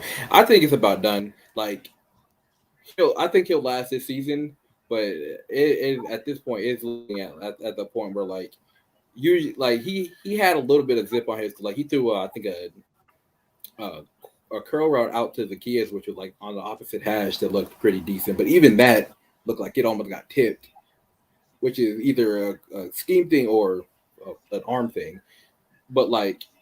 I just think he hit. I don't even blame it on him. I think it was more of the fact that they had him throw the ball like 65 times every week last year, and he's getting older. Like that's just a recipe for any quarterback. I think especially if your arm isn't good. To me, I think it's hard to tell because A, they're not taking as many deep shots as they have in years prior, and B, he's like, this is the most jittery I've really seen him as a quarterback. Like he's like, I ain't trying to take I got kids. Yeah. That's what happens when you have two linemen who you could have played more either last year or in the preseason. Like I don't even care. I'm not harping on the preseason shit anymore. Yeah. But like you could have played them offensive line, like I was saying, the offensive line is hard. But if you could play them together, I don't know, maybe a series in the preseason, like all of them, because I'm pretty sure 2 or 3 of them sat out. That would help a lot with the miscommunication that we're seeing. So are we second guessing not playing in the preseason now? I've been second guessing it since the season. That's crazy. Like Patrick Mahomes played in the preseason. You know what I mean? It's helping them health wise at least. Oh yeah. I don't like that. They're a healthy 1 and 2 team. You gotta love that. I don't like that. That I feel like that's kind of a lazy and they're not even healthy really to go with because you can literally get. My thing was this: even if they all did play in the preseason, we were not going to see anything. I mean, that was going to be as vanilla of an offense as ever. So I mean, you can have vanilla offense with good continuity on the line. You know what I'm saying? Your line can still improve while running vanilla plays. At least we can know, hey guys, we get this look or whatever. I'm not a lineman, but it's better than nothing. You know what I'm saying? Practice is better than no practice. You know what I'm saying? That's what practice is for, though. I mean, if that's the case, if all you're getting out there is saying, at that point, like you're practicing against fucking Jonathan Bullard, who's been on 3 teams, and like nobody who could really do anything against you. Like practice is practice, but practice against like not any decent competition is more. It's nothing more than like a walkthrough. like practice against like 3rd team Browns or something like that. I mean, that's like they didn't play anybody. I mean, it's yeah, but they've also been together for a while. These are like 3rd team defensive line of the Browns. They haven't. No, I'm talking about the Browns can afford to do that because they've been together. Oh, okay. Well, yeah. If this was the team like last year, Alex Mack, like maybe one different guard or something, I would not be complaining. Been all right. I'd be like, sure, it is what it is. But like they had like basically an entire new offense, and they said, "Oh, we don't need to do this." So is it just the offensive line you wish you would have seen them play more or yeah, because I think if the offensive line is a little bit better, then you can call deeper plays, then we can really see what the offense has. Right. Like right now, you can make excuses or chalk it up to being like, oh, the offensive line is really, really bad, which they have been, and be like, oh, that's it. The offensive line is really bad. We don't know what we have. But if you play them and you get them together and everything and have them like consistently get reps, and you just see, okay, the offensive line is decent. It's not too great. We need to upgrade here. We need to upgrade here. Maybe we need to get a new quarterback. Maybe we need to get new wide receivers. But right now, if the wide receivers, even if they're not getting open, which they aren't because they all suck, but like if they're not getting open at that point, then you could be like, okay, well, I need to get here. I need to get there. I need to do this. I need to do that. But right now, everybody's just being like, offensive line sucks. That's it. Everybody else is good. That's it. That's all we need. Get offensive line. Like, it needs to be more. Like, it's not just one thing. It has to be more. They're not doing a good job of picking out what they need to fix at this point, in my opinion. Everybody can say offensive line. Everybody can see offensive line. The niggas are not good right now. I mean, especially it's a little beyond 3 of the 5 people. They're not good right now. It's a little beyond that. I think this is definitely a sign that they need to upgrade that receiver in the offseason. They needed to do that for 3 seasons. You're right, they did, but they didn't, and now it's really starting to show. Right. They had wide receiver is the deepest position that you could draft ever. You can find a niche player at the draft every single year. It is. They haven't done it at all. Now, me saying this doesn't mean that they need to take Chris Olave in the first round next year. Get one in the 4th or 5th round. You got an extra 2nd round pick. Find a stud from there. Like, do something. I would do some dirty shit if they pick a receiver in the first round next year, man. Like they better. Let's not talk about that. Just the thought of it is. That's gonna piss me off. That's the definition of insanity. Yeah, like I'm not with that. But I think what we've seen so far is just a combination of a lot of stuff, and it's definitely way beyond some idiot sitting online talking about it's all Matt Ryan's fault. Like he's the reason why the offense ain't doing anything. It's much more than that, man. Like you got anybody who says it's just Matt Ryan just needs to be blocked. Like that's just simple enough. That's anybody who says it's just Matt Ryan. That's the hate cult, man. That's the entire hate cult. I kid you not. If it's just Matt Ryan, or if it's just anything in particular, then they need to be blocked because it's the entire offense at this point. It's the entire offense. No, it's not just people on Twitter. It's just people in general. Because again, I was at the radio and they were taking calls. That's the worst thing you could possibly do because them niggas are stupid. Exactly. And listen, all of this said was every time I'm in the car and I pop on the radio, I listen to 10 seconds of a segment and say, nope, back to my place. Exactly. And basically, they was like, just talk about the game from yesterday. Literally, 2 people called in and said, Matt Ryan got to go. Literally 2 people, back-to-back calls. They said nothing else about the game, but Matt Ryan has to go. But again, it's just people like that, no matter what. I remember when people blamed Matt Ryan for that Bengals loss back in 2018. Where he threw for like 400 yards and 4 touchdowns, no interceptions. How good that game? Yeah. Had like a almost 70% completion percentage, but they were like, he didn't score enough or some shit like that. Yeah. Like, what? They scored like every drive out of beside like 3. And they were saying he didn't score enough.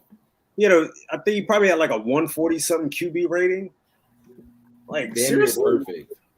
And and then he got Blockers. his plan for it. he didn't score enough. He Block didn't those score people. enough. Oh my Block god! those people. Let alone the defense It game. was a while ago. But, This is before I was like, before I cared about what people said about like people because I knew what I was talking. I don't care now. This is probably why I'm blocked, but it's just like the reasoning behind why people are blaming Matt Ryan. It makes no sense, none whatsoever. Exactly.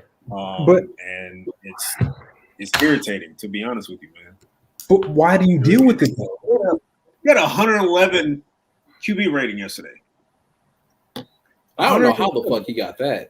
Yeah, I'm gonna give it 1,000. I don't know how he got it that. either. But he had a 111.2 QB rating yesterday. All right. but Eric, why do you deal with this? I'm gonna keep it 1,000. That's cool. I don't know how the fuck he got that. Unless they were like they drastically bumped his shit up from the last 2 drives, in which case it still shouldn't have been that high. Then I don't know how he got that. Oh, yeah, I don't know how he Very questionable. I don't know how he got that. I will say this though, Why again, do it is you against the do Giants, and the Giants kind of suck all around the board. But Jalen Mayfield has gotten progressively better every week, which is what Yes. I expected. Yes. Like I watched the Eagles game and I saw him get absolutely destroyed, like murdered. And he played a little bit better than I thought there. He still got completely bodied. And then the next week I was like, he's going to get Vita Vea, probably like one of the top 5 defensive tackles in the league. And he did pretty decently. And I'm not going to say good because it wasn't good at all. But he did pretty decently against Vita Vea. But they only And sacked then him. last week he held his own. He still got beat a couple times because he's a rookie and he doesn't know what he's doing. He's got Duran and John Allen this week. So Yeah, he's done. I expect him to get bodied, completely Yeah. bodied. oh yeah, Like, he won this week. Yeah. Like it might be worse than the Eagles week 1, but Yeah. again, that's also a thing that I've been meaning to like mention. Like watching the games back, watching the line more specifically. That man, Matt Hennessy, is Terrible. is good in 1 quarter a game. He's good in 1 quarter a game. Even though yesterday he had someone screaming scot free. I guess he didn't I want don't to know what pass he's off doing. the defender to Lindstrom, but him and Lindstrom was on one guy. And it's like a linebacker running right past him to hit Matt Ryan. And it's like, dude, but like you said, it's like that every game with him. He's good in 1 quarter. He was good the 3rd quarter of the Bucks game, which is why they did good. He was good for 1 drive in the 4th quarter and 2 drives in the 2nd quarter. Here's the problem with that. When it comes to Jalen and it comes to Hennessy, there's no argument that can be made. That's the best option that they have on the table right now. There's Yeah, 100% yeah, best option there. yeah. And that is malpractice. They can't go to Josh Andrews and say, "Hey, man, like help us out." Like, no, Mayfield's probably better than him, to be honest. Yeah. And Yeah. same with Dalman. Dalman definitely is not ready to see the field right now. But that's why you have Matt. Dalman probably worse than Mayfield. So But that's why you have Matt closing his eyes and just throwing the ball up in there. yeah, it seems like they're over here like, we didn't get a quarterback this year. We'll get one next year. Because the way we set this up right now is our quarterback is not lasting another 3 seasons. At all. I wouldn't be surprised if Matt takes a bow after this year, to be honest with you. Hey man, Matt was great in the Colts, man. If he walked into the office and was like, yeah, I got hit 196 times this last season, I'm done. Like, I would be like, I applaud you. I would not be surprised if he pulls a Julio. If he walked the office in the middle of the offseason and said, you know what, I'm out of here. I want out. I would not be surprised. The Colts. The Colts. God. The Broncos. not the If Colts. he's going anywhere, I want him to go to the Broncos. Yeah, that'd be a nice Because the match. Colts are hella injured right now and they have no money. So the best chance of us getting something out of it is the Broncos. Because they have like 900 receivers that are better than the Falcons. So like give me one of them and then give me like a 5th. Because at this point you're not going to get anything higher than that. Because his contract is unbelievably high. Oh man. Fit. Which is the crazy part. Because the crazy part is when they were trying to make money for everything this year, they extended his contract and rewired it. So like his dead cap is like $60 million in like 2 years. Mm-hmm. he's unmovable at this moment unless you literally take a bargain. Like you have to give him away for pennies on the dollar at this point. Well, Yeah, any other teams outside of No other team's gonna have money.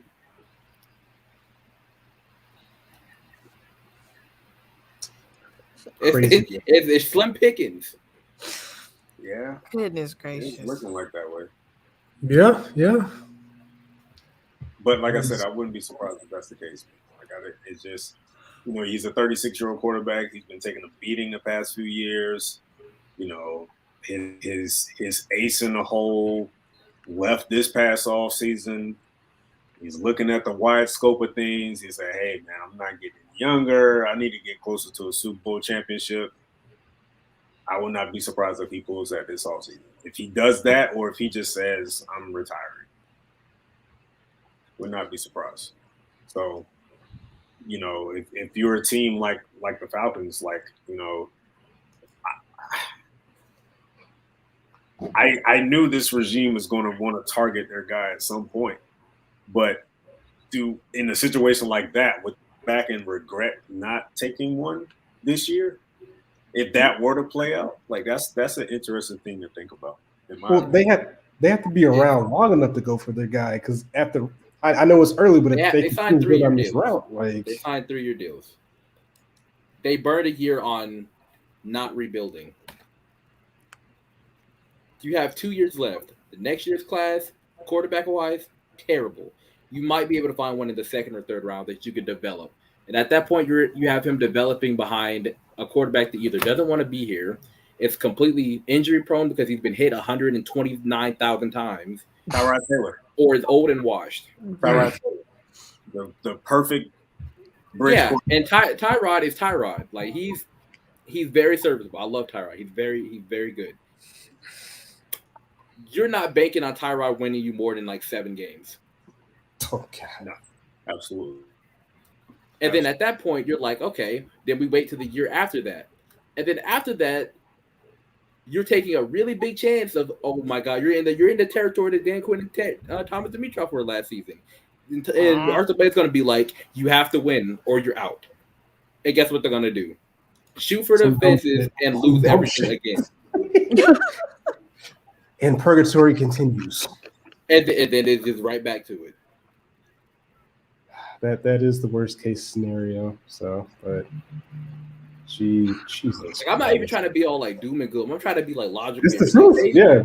If they gave them 3 years to do something, and you choose to burn a year on doing nothing, what did that tell you? Because right now this roster is not even 2 or 3 years away from competing. You'd have to hit the draft hella hard next year. You'd have to hit on every pick. You have no money in free agency. You're about to lose half your roster because you have no money, and everybody's a free agent. And your quarterback is a ticking time bomb of if he's going to be asked or not. Well, that's a great way to send us off with all the positivity. I just want people when I was saying the whole quarterback thing, this is why I was saying that. I've always been telling people on my timeline that it has nothing to do with Kyle Pitts. Kyle Pitts is a phenomenal player. Love him as a prospect. But if you're trying to build a winner and somebody who can do something consistently for years to come, you can't do it with that much money on the books or the contracts that you have to pay. Because now next year, I don't think Ridley's going to sign back unless they give him a bag. His contract's up this year. Market value is $20 million right now. Where did they get $20 million from? Oh no! So he's not going to be show me back. A little bit more than that. Yeah, he's not going to be back. You probably have to do something with Deion Jones' contract because he's been underwhelming this year. That'll be a dead hit right there. You got to pay Fourier. You got to pay Ridley. You have everybody else on your D-line on one-year deals. Grady's going to need a contract in about 2 years. Where are you going to get this money from?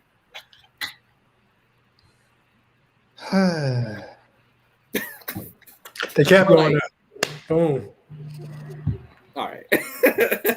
Well, I think that's a great place to stop. You know, ties back into Falcons fans not wanting to hear the truth, but this is the reality of the situation that our franchise has put us in. So don't be upset at us when we don't look at these wins as things to build on, because we kind of see what the future is going to be. So like and also I don't derive my happiness from Falcons victories because we don't have too many of those. So. That's not a good place to place your faith. So, take a walk, lift some weights, go talk to some girls or guys, whatever you're into. Don't let the Falcons be the center of the universe. But that's really all I got. Jiff, you got any last minute words? No, I'm brain dead. Josh, It's been a any long last Monday. I feel you on that one. Josh, any last minute words? Everyone get your unfrosted Pop-Tart. Oh, I'm hell. out. You got it. Fired. And thanks for listening. That's it. Mr. Robinson. I might want to eat that mess. Great. Yes, you do. That and candy corn. What the hell is wrong with you, bro? Okay, relax. Candy corn Relax. is fucking Candy corn delicious. is great. Okay, Mr. Robinson, any parting words for the good people out here in crazy land? Just, I really don't have any. Tune in on Sunday, I guess, to watch the Falcons probably get their ass handed to them. Whoa. That's probably Oh yeah. I mean, what's Vegas saying? What is the saying? Yeah, what's the spread? Wait, who do we play next? Washington. Okay. And then after that, it's the Jets in It's the London, Jets. right? They might lose that game against the Jets. No bullshit. I swear The to Jets God. are abysmal. Bro. Spread is Washington 1.5. Don't even come back. I expect them to win that game. That was one of the 4 or 5 wins that I marked on my thing for them to win, but they might lose that shit too. Wait, have we ever won a game in London? No. God damn it. Leave them there to eat beans for breakfast for the rest of their lives. Jalen, any parting words, sir? Go Dogs and join the bandwagon for what I'm doing. See, I have the Falcons at 2-1. Because at the end of the day, the more they lose, the more they will win. Facts. Let's get these. Let's get this top 10 pick, baby. Let's go. Bro, I top swear, 5. Look, Yeah, if they get nothing. top 5, they have so many options. We can do that another show, but they have so many good D-line options. Jordan Davis. Corner option. Jordan Davis, if they get 1 or 2, they're gonna take Kayvon is going first. That's just unless there's some random quarterback that just is godlike in the Jaguars be like, oh, we're moving on from Trevor Lawrence, which is not happening. But I mean, he can come to Atlanta. He's got a home. He's a Georgia native, man. Bring him home. Bring back our troops. Anyway, literally, if they pick anywhere from 1 to 7, they have 3 good options that should be there. So the more they lose, the more I expect them to win. Alrighty. Well, I ain't got nothing. This is Durable Nation Report, the official podcast about Twitter. Subscribe my YouTube, all that fun stuff. Follow us on Twitter.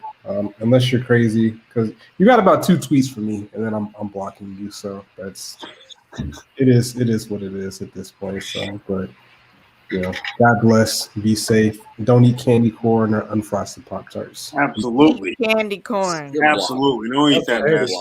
Candy corn. Candy corn. Shit will leave you brain damage.